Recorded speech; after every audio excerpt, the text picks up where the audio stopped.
For years, the 9 to 5 has not been cutting it in America. And for immigrants, it's even worse because we were sold this idea before we even came to America that if you work hard, you keep your head down, the American dream is going to come through for you. But the reality is that every year that goes by, people work harder than the previous year, and then you're making less money.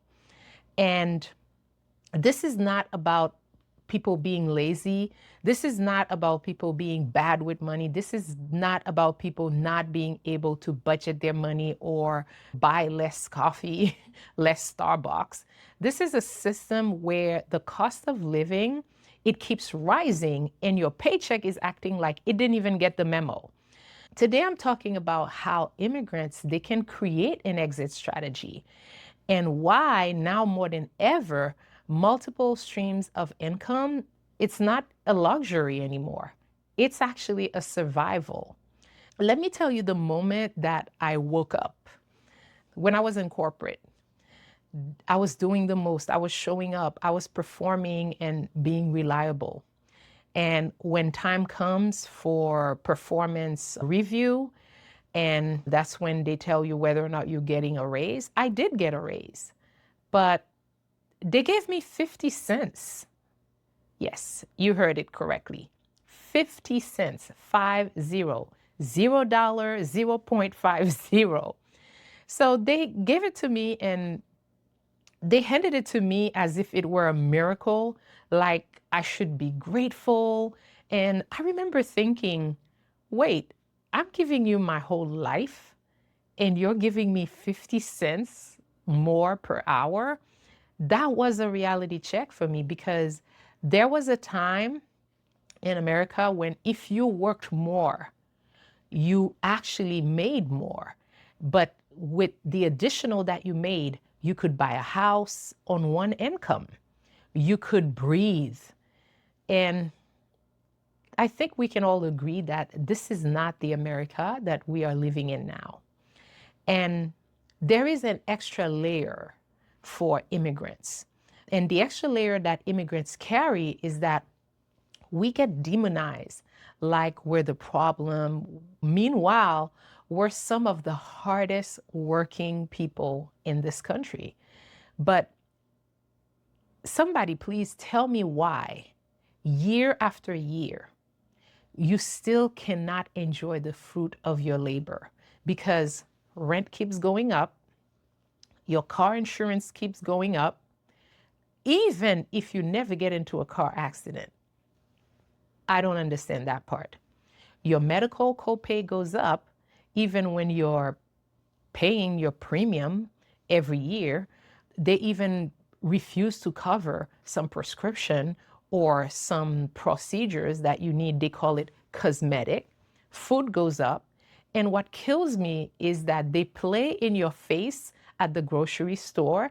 They shrink the size of the container while they're still raising the price.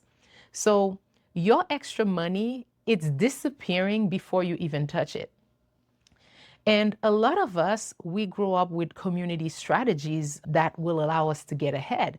For instance, for Haitians, we have something called sol. And I believe my African American friends told me that it's called susu. In Haiti, we call it sol. So it's like a money pool that people use to help them build something. So if you need money to put down on a house, you get into a susu, a sol. But now people can even contribute like before in a susu because that money is swallowed up into basic living expenses. So the question becomes, how do you survive America without letting America swallow you whole, without letting America keeping you stuck in the survival mode where you're working hard and you're making less and less? So the part that nobody wants to say out loud, no one is coming to save us. No one. Not your job, not the government, not your manager who says we're family, but they actually pay you like a stranger. So I've learned by my couple of years of having a business online that if you want breathing room, you need another stream of income. And before anyone gets offended, no, I am not saying to go and quit your job tomorrow. I'm saying stop depending on one paycheck like it's a life vest, because it's not.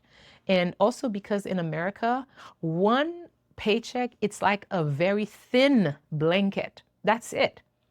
And now it doesn't even cover your basic expenses anymore. I know when people hear start an online business, they immediately start complicating things.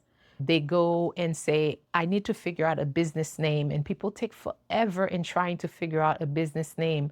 I need a logo. So they go ahead and spend so much money on a logo. I need a fancy website. I need a brand photography. I need brand colors. I need 47 pages on my website. Let me save you the time and the money. I did all of that and I made that mistake. When I wanted to start my online business, I paid for a logo and I never used the logo. The guy did an amazing job, the designer. I never did anything with the logo. So I am telling you respectfully, a logo is not an income stream. One of the quickest way to start making money online is simple. You trade your time for money, but on your terms. The quickest way is to offer a service, meaning doing something for someone so that they can reclaim their time. So if you're already good at something, I promise you there is someone online who is willing to pay for it. And if you're like, I don't know what I'm good at, I'm about to give you some example that will make you laugh because some of them are so simple that it's almost insulting. Before that, let's talk about gig jobs for a second, because you might be wondering, hey, I can do a gig job. I can do Uber, Instacart, Amazon delivery. I got you. I've done all of them, okay? I've done Uber Eats. I've done Uber Eats. I've done Instacart. I've done Amazon deliveries. I've done the whole let me hustle real quick thing.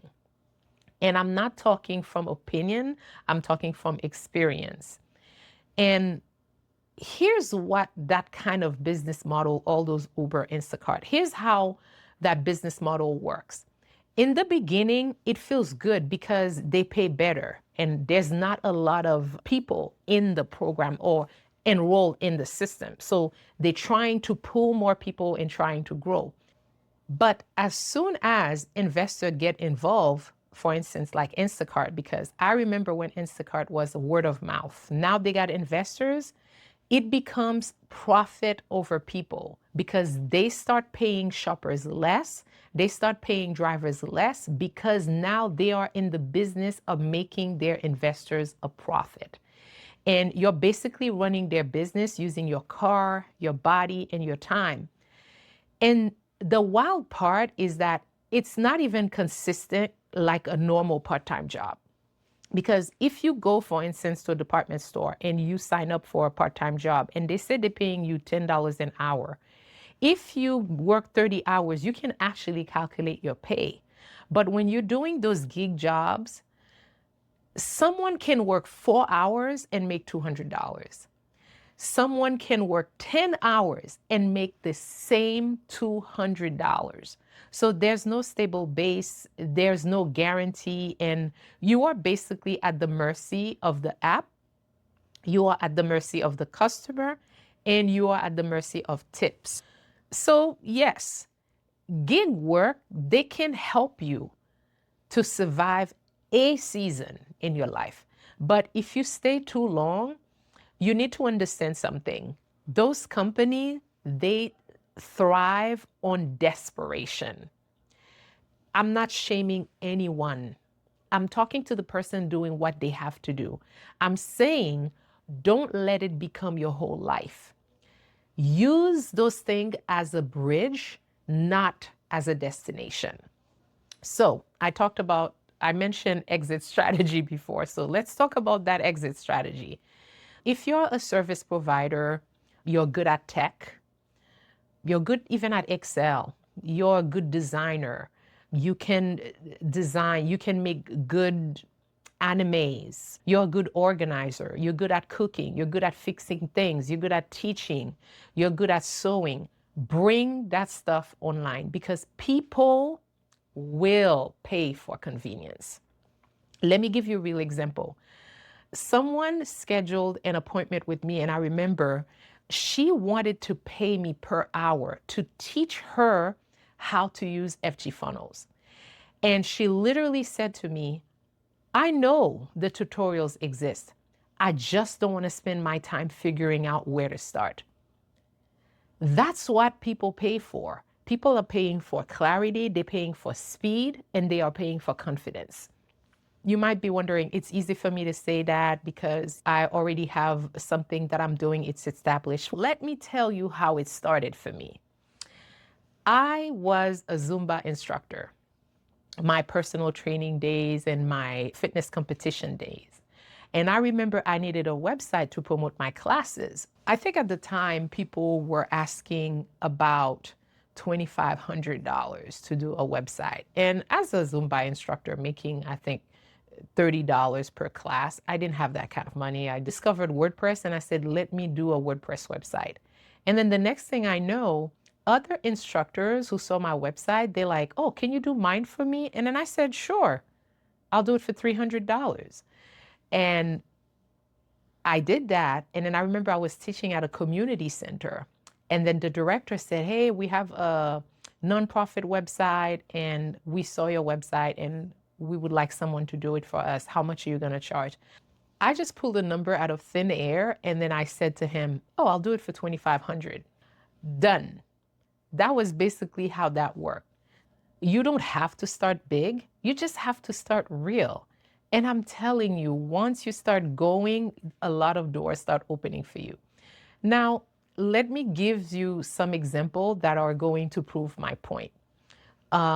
Bookkeeping. Yes, I know a lot of people who struggle with bookkeeping, small business owners, online business owners who struggle with bookkeeping, organizing someone's Google Drive because people, they're drowning in files, designing ebook covers, especially for self-published authors, designing book covers, repurposing social media content. I actually know of a company that does only that. They take your video and then they repurpose your content for you across every social media platforms.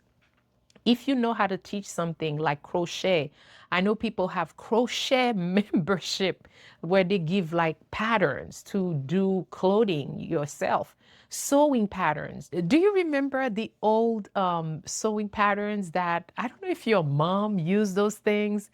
They used to have like anything you want to make, skirt, outfit. Well, they're back. They're back. I used to follow someone on Instagram that had a membership where they would pick the pattern of the month.